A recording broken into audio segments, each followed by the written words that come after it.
khổng vang lai chi với trược bằng tư pháp thủy điều thứ vàng trần giáo hữu trì chú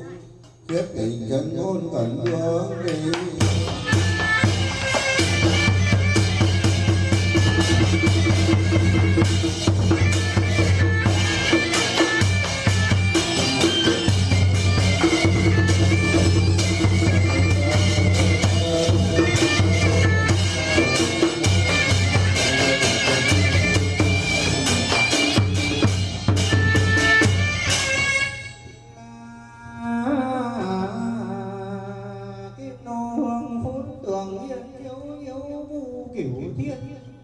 Ngọc trán đăng minh yếm hình hoàng hư tam giới dĩ kim phần hương thiên thanh cúng dạng thập hương vô lượng thường trụ tam bảo hương cung giang thiên phủ chí tôn hiệu thiên kim quyết ngọc hoàng đường đế đông cực thanh hoa đại đế nam cực trường sinh đại đế tây cực hảo thiên đại đế bắc cực tứ vi đại đế thiên phủ chư thiên địa tào thánh trung hi cũng nghĩ rằng địa phủ chí tôn bắc âm phong đô nguyên thiên đại đế chiêm na thiên tử thập điện minh vương đệ phủ chư thi nhất thứ thanh trung cũng giàng phải phủ chí tôn phủ tam cam lâm đại đế đại thiên long chúa bát cửu năm vương cửu giang tứ hải thủy tề đồng bình thủy phủ năm tinh nhất thiên thanh trung và gặp minh ti chúa tề thập nhị tào quan thảo hiệu công đức trường bạc tào quan pháp nghi vấn từ tổng điển lục uy tào hòa quan chúng sinh chứng tử án tạ tào quan kiểm mi sát tội phúc thiện bị ác tào quan biến khắp hình ngục cầu hình lượng tào quan âm ni cảnh chư thi nhất thiết thanh trung nghĩ cầm nghi tiền bị sinh kim nghi thế oan gia trái chủ phù mệnh kiếm nghi tài thì hồi thủ chấp trí đối đẳng hồn ra đường hương hỏa viễn lý cật cận lý tông lý thân môn thừa hộ úy cấm kỵ đăng thần nhất thiết ghi đinh đồng tùy chiêu giam tư thần cẩn tấu đại vì tư thần cẩn tấu đại vì Việt Nam quốc kỳ Hà Nội ngoại thành Gia Lâm huyện Kim Lan xã đầu đầu lưu ninh ưng thiền từ tư thượng mừng Phật thánh nguyên cung giảng thu thiên tiên lễ tổng ất toai cho rai tần tu trai dự tiếp thỉnh Phật tuyên kinh phát hành quan điểm thính Phật tuyên kinh bái sát bao lưng thủ ân triệu liệu phá ngục mộng dùng cấp phó minh tại quy âm thủ điệp trung thực đồ vòng phụng minh tam phủ đôi khám sự do giải oan thích tiết tiền sát sinh nhân hậu sát rổ tiên phân vì âm dương cắt đoạn giải dư tam nghiệp nộp căn thi thần cô hồn dẫn đi thanh bảo đại nguyện cầu âm siêu dương các thánh quân an lợi đạc sự kim thần tham chủ nguyện đi văn đi hùng hợp đồng toàn gia dương đi môn quân đẳng tình chi kỳ kỳ hôn đi phao siêu phải tổng lội bất đi ăn kim băng bốc xuất vị do tiên tổ tân nguyên tình hiển tỷ vụ thì mùi hồn thì hội bị quá kia đi vọng hành tô tụng hoặc ngày lòng lăng kiếp bê thẳng kim sinh kiềm kỳ tội kỳ chiếu kỳ oan khuyết tí kỳ hình như đôi kỳ chẳng đa đa nghiệp tương nhân nhất kiên biêu an phan phân minh vô đi hảo phan cũng bằng đại giác khởi tiết hồng nghi tấu đường lễ đi giao thông thính minh vương chỉ đồng giang tăng quan đại đế lục lục bảo nhiêu chiếu nghiệm kinh khí phân minh cứu khổ nguyên nhi viện bạch cha khám tổ tiến viên cần câu lai hoàn trái đẳng hồn na phó đoàn viên đối đồng ân giải tùng hoàng vô hoa cứu trương thiên na vi vô tư tội nhược trong được vinh được tiêm hao nhi bất thắc Phúc hoàng hồng tư ngân trạch đại đức bằng đà xa lương bẩn dĩ hoài hiếu cứu đăng hồn nhi chiêu đồ khám tức tình nhi tùng tức bái vị vô biên nghiệp chướng đoàn trừ oan lý giải nhi tôi đi tiêu rừng nhất thiết khiên kiện đốn thích minh dương hướng lợi phúc tuệ hàng chân hướng vọng thánh thông phủ lâm pháp tịnh giao hữu kiều thịnh chân ngôn cẩn hướng thế đồng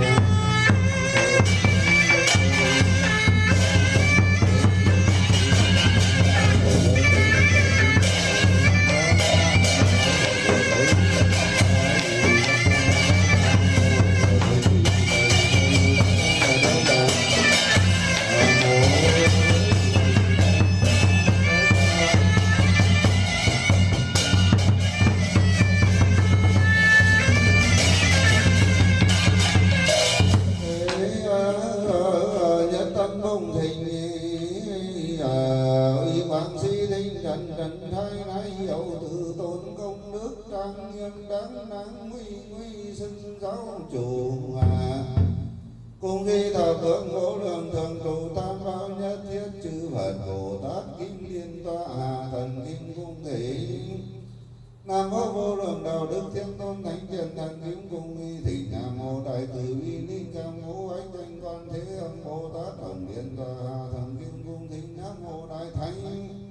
phổ quang giải oan kết Bồ Tát tập ta hữu trợ giáo giải trệ vào an sứ gia di di nguyện hoàng thủy nhân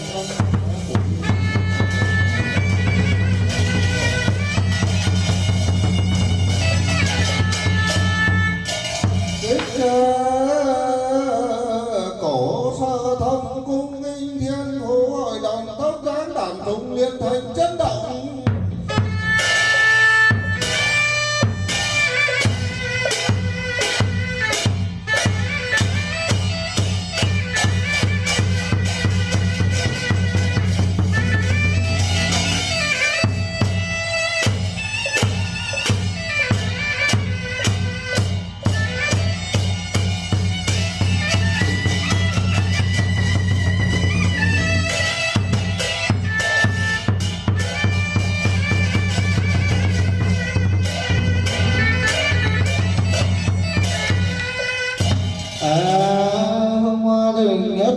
phong thỉnh di ma thượng cảnh uy kim kim quyết hiệu huyền cung đao lợi trung cung đáng giao đài thông bích thắng cung ly thiên phù trí tôn cao thượng hiệu uy thiên ngọc hoàng thượng đế tam thập tam thiên thiên đế vô sắc giới trung tứ không tứ thiên đế sắc giới tứ thiện nhất thập bát thiên thiên đế dục giới thiên trung lục thiên thiên đế thiên phủ chư ly nhất thiên thành trung di nguyện tế khổ lưu ân hiu sinh bá đức đã có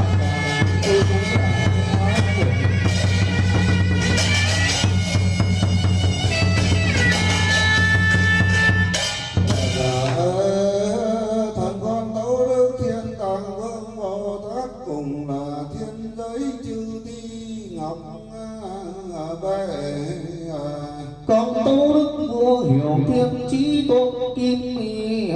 quyết ngọc hoàng thượng đế ngôi cứu kinh ma đại tự tại thiên vương cõi vô sắc giới tư không tư thiện cõi sắc giới tư thập bát thiện cõi lục giới lục thiên đại đế ngôi trung thiên tịch chúa bắc cực tử vi trường sinh đại đế cõi thượng nguyên tứ phúc thiên quan đồng vi đại đế tạ quan nam ngự tào hiếu quan bắt đầu dù thiện dù ác tử sinh quan thác phó cho quan thiện ác bà trung biên chép dòng dòng xin đợi kỳ hòa phúc nghĩa tâm xuống diêm môn chịu tội diêm hình nhơn thiên quan thể thường trí tình nhà dẫn đàn tràng thường tra minh bạch này có nhà trai chủ con tên gọi là Nguyễn Văn Hùng thấy trong ta nổi nhân vật bất đi an có đẳng hồn mắc phải oan thiên nên phải đập đàn liên thủ đà trong đức thiên quan đại sa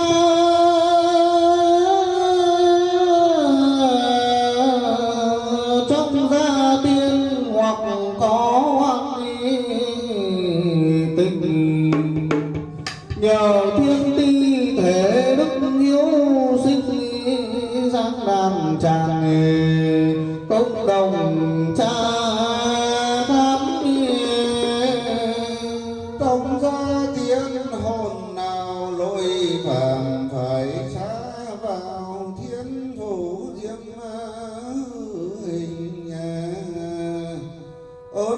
thiên quan thần cứu chí tình điều đẳng hồn đến ơi đang sợ cập tam thế oan gia truyền thần trái chủ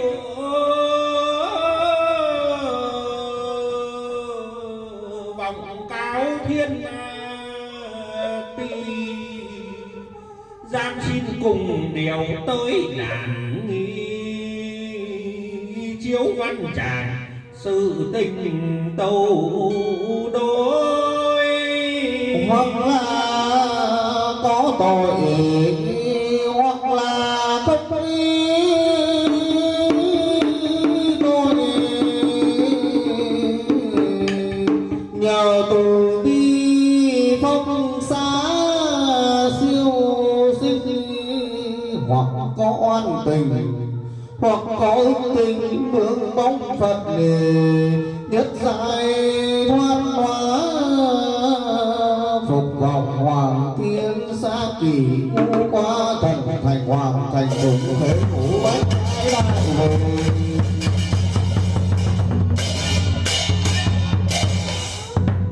kích có sở thông cung nghinh địa vô hội đồng tóc các đàn trung biến thành chân đồng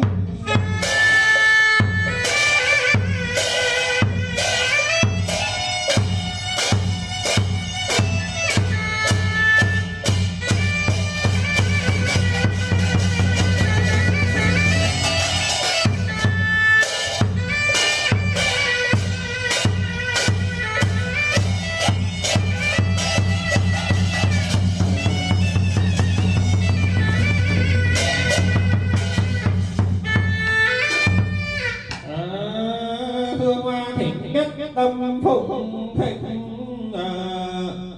diêm na điện thượng vọng kỳ hữu tội ư tự vương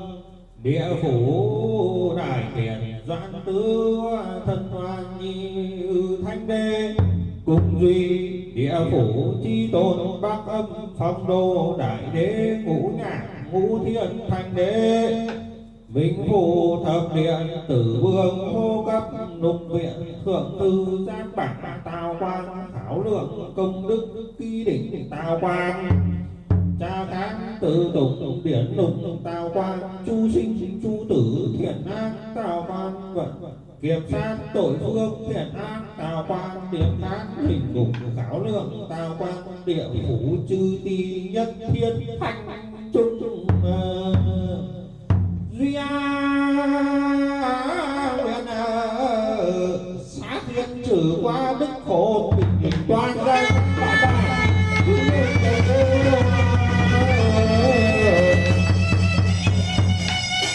khấu đầu lễ trước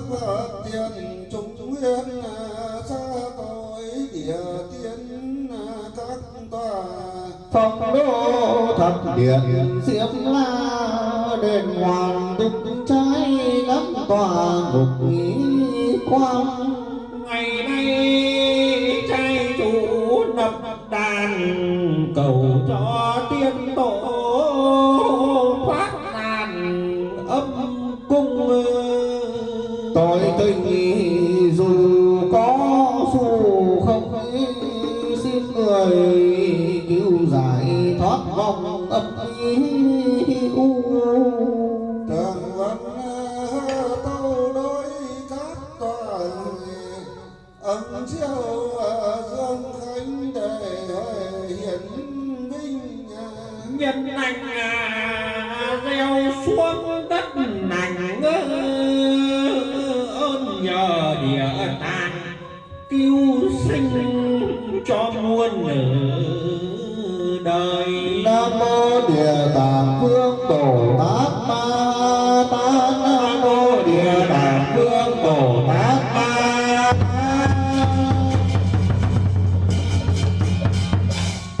Thích ghê có tam thông cung minh thì phụ hội đồng tâu trang đàn trung liên thành chân đồng.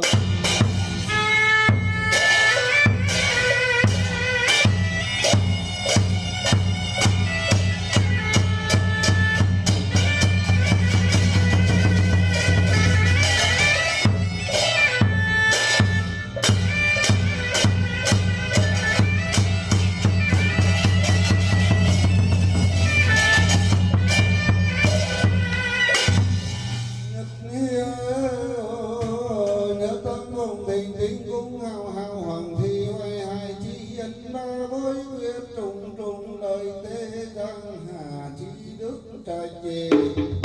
công về thầy vô chi tôn ngô tăng làm lâm đại đế đại thiên long chúa bát hải long vương kiểu giang tứ độc bài hải long vương vì lễ đồng đình tinh cung thủy giới thì hộ chư thi tiết thanh trung di huyền yêu tay giải ánh sáng quán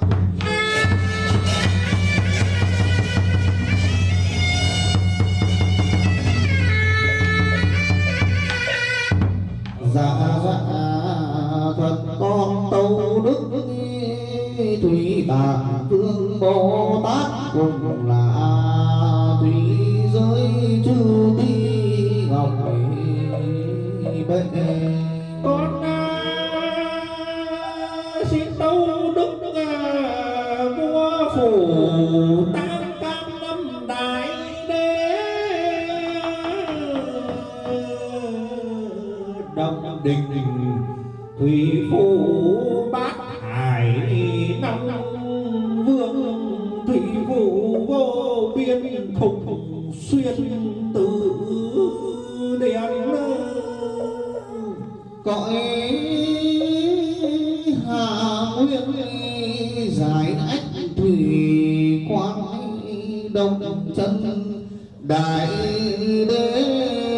nơi yên tuyền sát hà thủy tế hoài hải đông đình hà ba thủy quang bên tả hữu hoàng tuyền cùng tam đầu cứu vĩ long vương quan trì luân tội hiến hình ơn vì thi thể đức hào sinh giang đàn trang thường tra phúc tội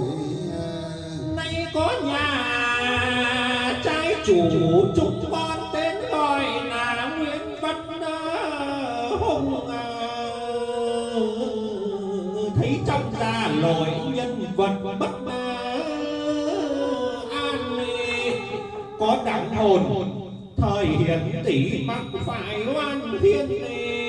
nên phải nằm đàn duyên thủ tà trong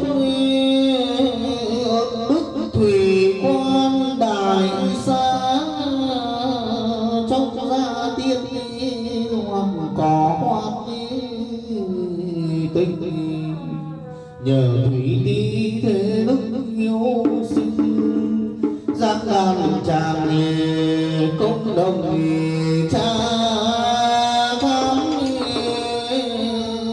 trong gia thiên hồn nào lỗi phạm phải trả vào thì phụ chiếm hình xin thủy thư xa dung tình điều đặng hồn đến nơi đàn sở cặp tam thế oan gia truyền thần tính tổ vòng cao thủy tì dám xin cùng điều tới đàn nghi chiếu văn trạng sự tình tâu đối hoặc là có tội hoặc là không tội nhờ từ bi phong xá siêu sinh hoặc có oan tình hoặc có ước tình nương mong Phật nhất giải thoát hóa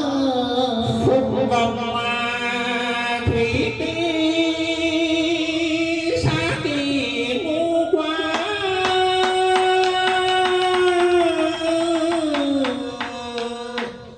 nay thần thành hoàn thành cùng thể thù hậu thủ hòa cần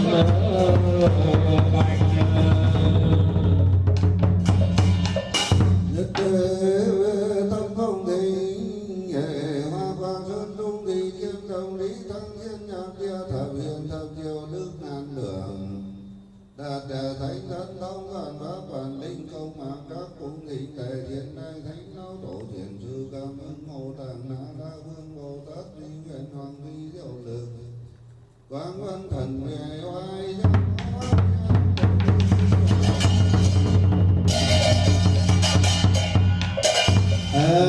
hoa thịnh nhất tân phong thịnh tần thông khách dịch đại thánh vô số sa ma quân đi trả thời đại kinh nghi vương hỏa luân đế tinh kinh nghi cương đại dũng mạnh kim nghi cương tất ni tô tất ni là minh nghi vương phật ni nổ minh vương quyền minh vương cung minh vương thế tỷ định nghi vương ni ma tỳ ma nghi minh nghi vương nghi triệt tỳ cha minh nghi vương tận tận này yết ni minh nghi vương thiết ni minh nghi vương thương ni yết minh nghi vương vì là minh nghi vương một vị giả minh nghi vương duy tuyệt hoàng thủy duy tuyệt quảng vận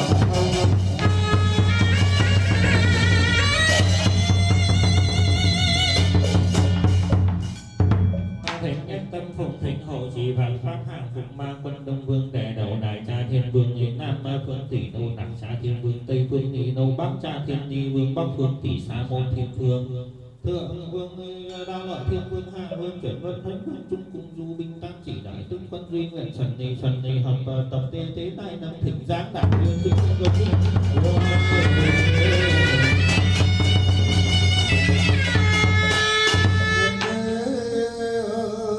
nhất tâm không thính nguyện tri ác pháp chức trưởng hung thần nhất danh đôi thi thần nhị danh trùng tăng thần tâm danh cấp cước thần tứ danh liên táng thần ngũ danh trung ngũ thần lục danh trầm ngũ thần thất danh đầu mã thần bát danh cô tư thần thiếu danh ngô kháo thần thập vi danh thiết chỉ thần thập nhất danh thiên ngẫu thần thập nhị danh kiều tỉnh thần can chi thờ thoạc tê thiêu thần áo thiên đi ngọ mùi thân đau toát thời thần bị quan can cảm cận chân tốn đi không đoài thần quan kiến trừ mãn bình định chấp phá nghi thành thu khai bế thần quan nhất vậy nhị hắc tam bích tư lục ngũ hoàng lục bài thất sinh phát bài cửu tư thần quan kim nghiêm nguyệt nhật thời ngô câu giao kiếm tha chúa rát thần quan minh nguyệt bình trừ hung ác tích tập chính thường thành các nhân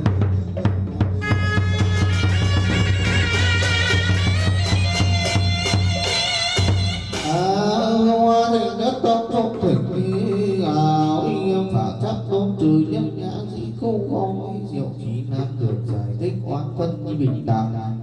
tiêu phủ đệ hoàng tôn trái phát quan cập tiền sinh kinh tế hoang ta trái chủ phủ mệnh kiếp tài kỳ thủ chấp đối đẳng hồn giữ phủ cáo thượng tông thi thân ra được hương hỏa môn thừa hộ úy cấm kỵ đẳng nghi thần nhất thiết y linh đàn xuyên hộ trục duy nguyện tạo tùy phần lợi tất cả hoan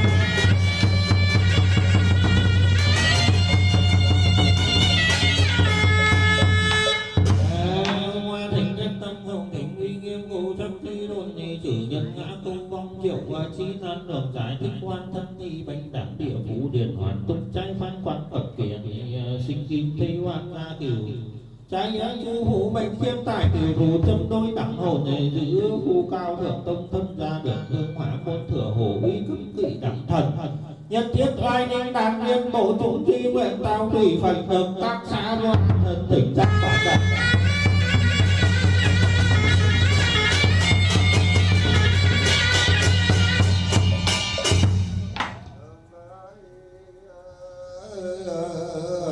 triều thịnh tam hộ thánh hiền kỳ mộc quang lâm an tòa chân ngôn cẩn đương trì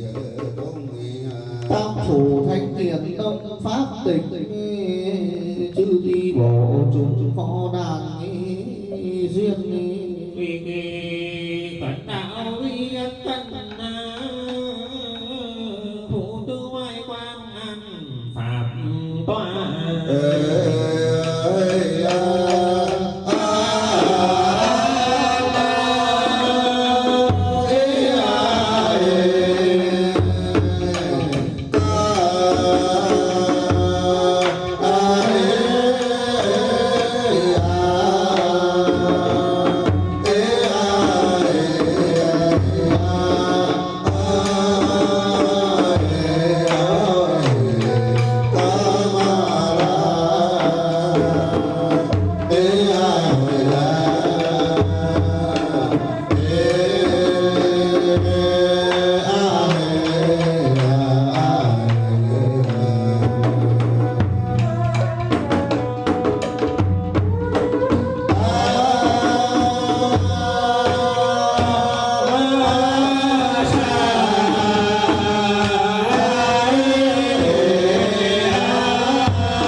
thường lời an toàn thân ngôn tiền đường di kinh nhâm vị hương hoa đăng trà quả thực thường hiến thanh tử phù thủy nam tòa trung năng chân thành đỗ thân cùng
huyền cung đáng đáng vòng kỳ cao nghi thính thực trì âm vô minh minh đạo khả thông nhi cầu khả ưng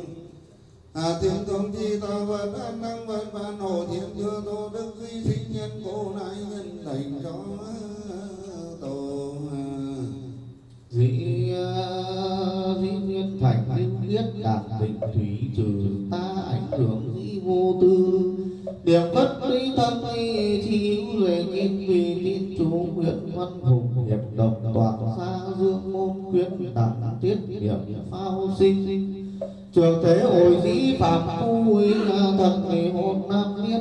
khiết lưu hiển vị minh như họa phúc chỉ tao không đồng thiết trải tiểu an tôn hậu rề dĩ danh khoe cảm thiên linh nhí lưu trẻ kim bằng tấn phong cẩm giá thiên thiền đồ đang ổn định chân vi ác nghiệp và đã một đầu chỉ tội khẩn thân trong nhất nhất kết thành hoàn trái ban ban bí tác kiên điển học lý thực vi phúc nhi tuần lý tư tình nhi hoặc di hữu vĩ vọng hành cha tùng lại cập tử tôn đi kiếm bạc đồ đi tập đi quyến luyến mạng hoàng tư đang phổ trí phủ trần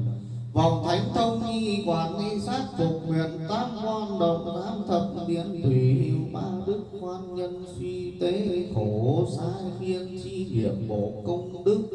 trừ hóa thi ái nhân lý đợi vật chi tâm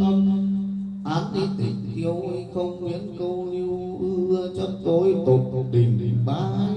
túc ưa khảo lượng hình tù vọng minh vô cáo chí tiêu đình quan trái cửu thủ ni đoạn liễu minh trường lương lời tồn một quân an tiên linh tổ lễ đi diêu thân hậu rề ni tôn trì cát khánh vi kim sư ý cụ hữu đầu từ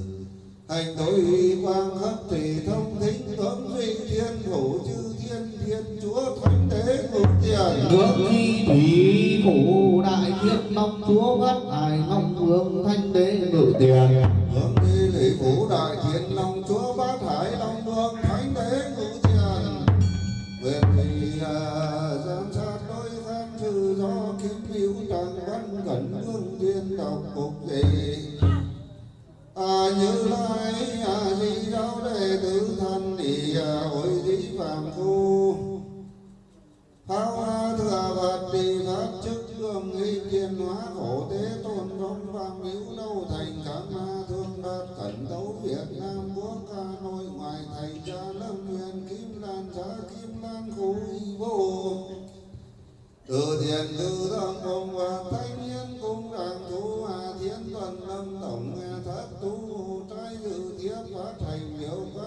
bát tuyết kinh bái sám tổ tiên ân triều linh mục ngọc dục cấp phó minh nhi quý âm thù điệp trúc thực đồ vong hùng linh tam hổ đối khám sự do cắt đàn trùng tam hổ đầu tổ tiên giải oan thích kết tiền khám sinh nhân hậu khám tổ tiên phân dị âm dương nam thương hiểu từ khổ cho thí cô hồn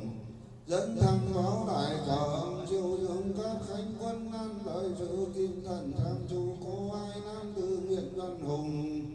Nguyễn Văn Hảo, Nguyễn Văn Huệ, Nguyễn Văn Hoan, Nguyễn Văn Hậu, Nguyễn Văn Ni Hòa Hôn Tử, Nguyễn Thị Cải, Nguyễn Thị Lan, Nguyễn Thị Nhàn, Quản Lê Khương, Nguyễn Thị Minh Mão Giá Ngư Từ, Nguyễn Thị Tý, Nguyễn Thị Hải, Nguyễn Thị Hảo, Nguyễn Thị Hương, Thế Tử, Nguyễn Văn Xuân, Đào Văn Ni Hậu nội Đào Văn Tuấn, nội Tôn Ni, Nguyễn Văn Tuấn, Nguyễn Văn Ni Đạt, Nguyễn Văn Cương, Nguyễn Văn Toản, Nguyễn Hoài Nam, Nguyễn Thành Luân, Nguyễn Thị Hồng Điện, Nguyễn Thị Thu Thủy, Nguyễn Hồng Hành, Nguyễn Thị Hồ Phương, Nguyễn Thị Nga, Nguyễn Ánh Hồng, Nguyễn Thị Quỳnh, Nguyễn Thị Hòa, Vũ Thị Dung, Tôn Nguyễn Văn Mỹ Trường, Nguyễn Thành Chuyên, Đào Tuấn Bảo, Nguyễn Thị Theo, Nguyễn Trà My, Đào Thị Thiên Lý Trang, Đào Thị Tuyết Ngân, Đào Phương Thảo Ly, Tầng Tôn Nguyễn Minh Yêu, Nguyễn Minh Thái, Nguyễn Đăng Khôi, hợp đồng gia dương môn nhi Việt Đằng tức nhận hưởng cán liên tòa phủ giám mi quỳ tâm chân tư phú giám vũ trung nắng từ dương bốc quỳ cầu tham kính nhân nhân ti vũ thị mùi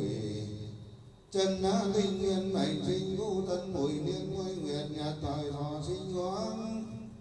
kỳ di cứu thập vị tuế đại hành khu canh tí gia nhân lục cá nguyệt lý giá thập lục ca nhát lý giá thời mệnh trung an tăng tại nghĩa trang chùa Tân chi sư kiếp vị bình thiến chư vị chân linh nghe chư vị chân linh cao tầng tòa khảo Nguyễn Văn Tiến chi ngày tháng 9 ngày 12 tháng tại nên đi bụt máu có bụt chi sứ Nguyễn Thị Tiểu kỳ ngày mùng 1 tháng 9 năm tháng tại canh tiền chi sứ Trần Linh Nguyễn Lý Văn Lý Khanh kỳ 18 tháng 4 Nguyễn Thị Lan Nguyễn Lý Văn Này tức kỳ quân kỳ ngày mùng 9 tháng 7 Nguyễn Thị Bé kỳ 18 tháng 3 an táng tại Bò Vàng Sứ Trần Linh Nguyễn Văn Tính Nguyễn Văn Dư Nguyễn Văn Kỳ mùng 6 tháng 6 Nguyễn Thị Nấm kỳ mùng 3 tháng 7 an táng tại Bò Vàng Nguyễn Thị Khởi kỳ Chủ nhật thì Thứ Lập Nguyệt thì Sơ Tam Nhật thì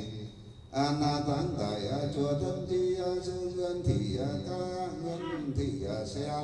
an táng tại Bò Vàng chi sứ Nguyễn Thị Thân thì ngày 21 tháng 4 an táng tại chùa Tân Chi sư Nguyễn Thị Hợi kỳ 11 thì ngày 23 tháng 11 đang táng tại Bò Vàng chi sư Lã Thị Tú Hương kỳ ngày 18 tháng 9 an táng tại chùa Tân Chi sư Kính Tiến ngoại tổ Nguyễn Văn Bé kỳ tứ mùng 4 tháng Phạm Thị Kỷ 23 tháng 4 Vũ Văn Mậu Kỷ ngày 22 tháng 3 An táng tại Võ Vàng Chi Sứ Hối cấp vị Vũ Văn vẽ chân linh nghi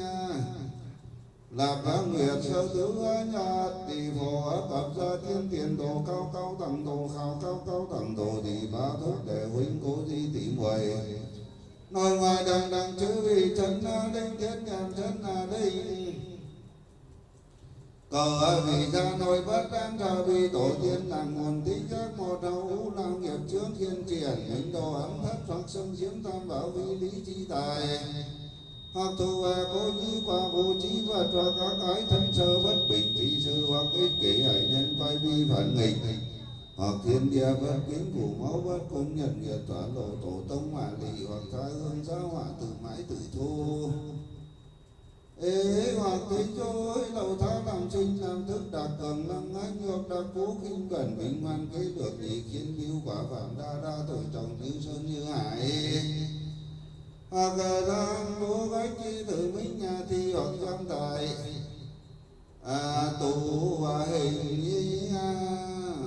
địa ngục trung trùng khổ sở nan đảo thì lâm cơ thống thiết vi tôn điệt bất đi an gia tộc trung cáo hài tứ bằng trắng tà tội khiến khất xá phong hồn lý giải thoát cần thủ kim nguyên các nhạc chân thỉnh mệnh tăng đầu vô tử sứ khai kiến trai đàn nhất nhật chủ viện nhi tán kim các đàn nghi trước các vi pháp sự thương hành cẩn cụ tràng văn kiên thân lượng tấu công dê thiên đồ chư thiên thiên đi chúa thánh thiền ngọc về địa vụ diêm la thiên thủ thập điện bình vương thánh đế ngọc về thủy phủ đại thiên long chúa bát hải long vương thánh đế ngọc về phùng nguyện hoàng kiếm tu thế hiện nay chi linh đại đạo đức thâm công kiếm tụng sự tổng lý thi hành trong tôi kính tôi phúc giải liễu oan diệt liễu tội ngưỡng kỳ thủ tà thiên khiến đốn nhật cứu cải nhật tân tạo đáo kim thiên qua thế phúc khắc thánh đức khoan hỏa ba tâm chiếu giám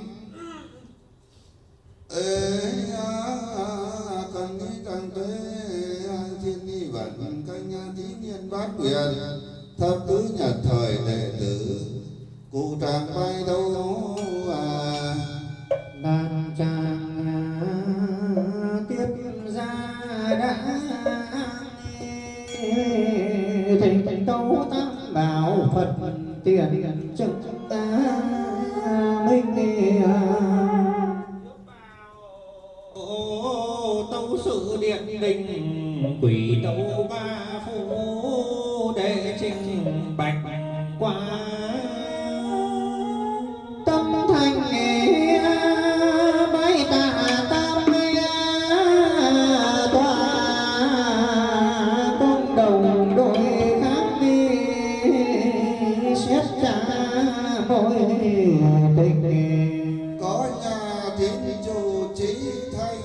lập đàn giải kết thủ tình oán khiên hoặc tổ khảo chắc hiền oan hồn tổ cáo phải lên hội này giáp đàn mở tràng xem thay đọc qua tràng ấy biết hay mỗi hồn hai bên nguyên bị đối đồng ta bên tam thế oan hồn nề oan thân nề yêu bên tổ khảo tinh thần ba thúc huynh đệ thông thân mỗi hồn giao đoan trước mặt tam tôn hoặc có đặng hồn làm sợ phi vi tham mê ai ó sân si quỷ thần biến chết mà đợi kỳ năm ma chúc hoặc là nết ở bào hung oán thiên hận địa nối cùng phong vân hoặc là bật yếu trong thân cây cha mắng mẹ không tuân phép nhà, chẳng nghĩ có người sinh ra thế bất cấp dưỡng thực là cường lương, hoặc là bất trung quân vương lối đạo cương thường rồi chúa rồi vua chăm luân tội ấy chẳng chưa ai dân bao ngược muốn cho ích dày học thầy đắc đạo quên thầy mang tặng ý mang Phật rẻ thầy thích ông giới thời thất tiết cùng chồng bằng mặt khác lòng lối cùng tám căng, thầy không nhớ nghĩa tao gan quên lúc cơm cháo hạ đường cùng ta, anh em thủ tục bất hòa ở cùng hương đàn hóa ra tiểu hiểm mắc tội quan thiên có bị đâu mắc tội quan thiên phá hủy chùa chiền đi chiếc đi đoàn đi của công mưu gian tranh chấp phương vòng đi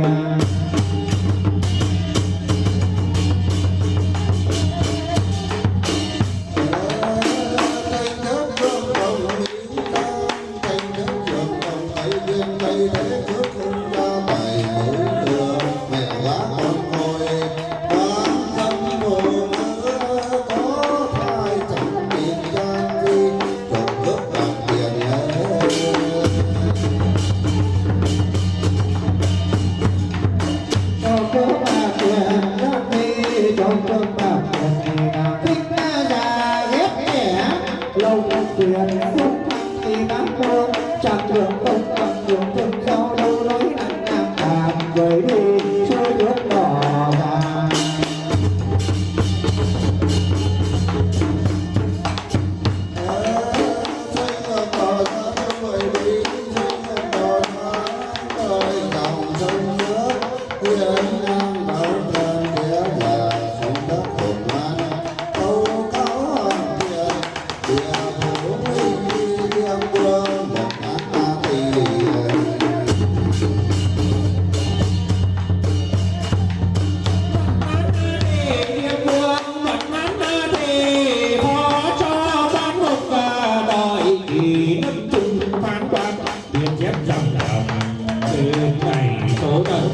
đối đồng phân minh tổ tiên hoặc có oan tề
để danh đời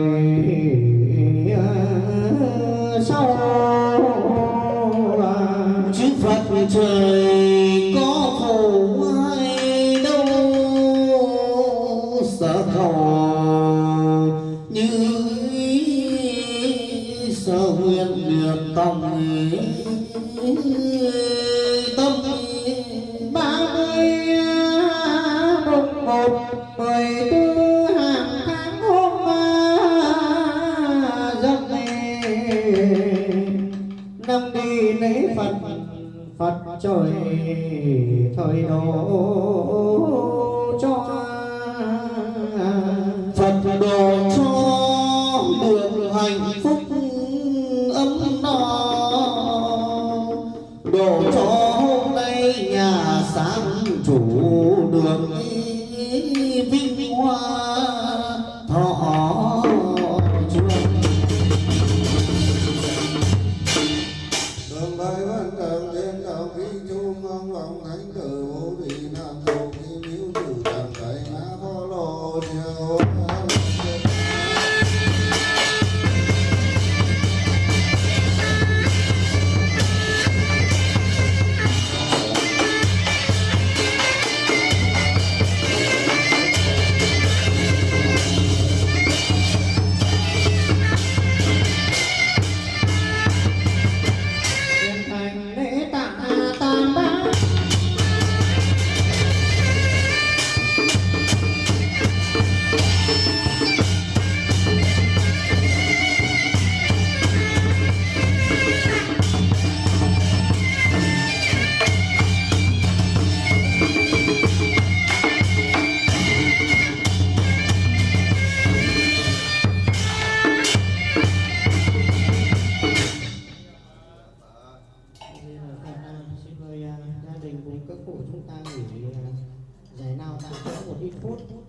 Gia đình xuống